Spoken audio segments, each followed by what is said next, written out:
আমি শশাঙ্ক শেখর হালদার, ভগবানপুর।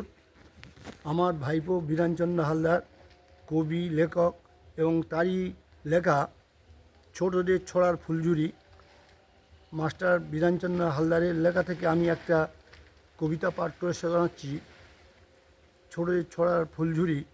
সবাই শিক্ষক, এই সমাজে সবাই আমরা শিক্ষক। কীভাবে সবাইকে শিক্ষক বলা হয় তার জন্যই লেখা, সেটাকে আমি পাঠ করছি।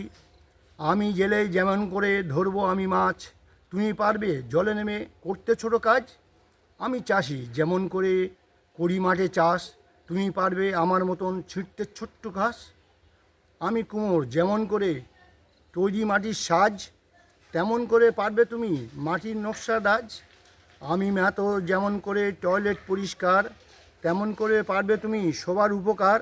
এই সমাজে সবাই শিক্ষক, সবাই গুরুজন, যে যার কাজে তিনিই শিক্ষক, সবার প্রয়োজন।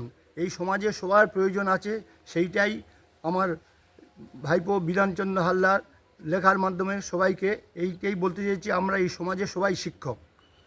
অসংখ্য ধন্যবাদ, কৃতজ্ঞতা জানাই কাকুকে, যে কাকু আমার কবিতা, কাকু শশাঙ্ক শেখর হালদার এই প্রায় 70-এর ঊর্ধ্বে বয়স, তা সেই জায়গায় দাঁড়িয়ে এত সুন্দর পাঠ করেছে, আমার কবিতা এত সুন্দর পাঠ করেছে। অনেক অনেক কৃতজ্ঞতা জানাই কাকুকে। অনেক নমস্কার।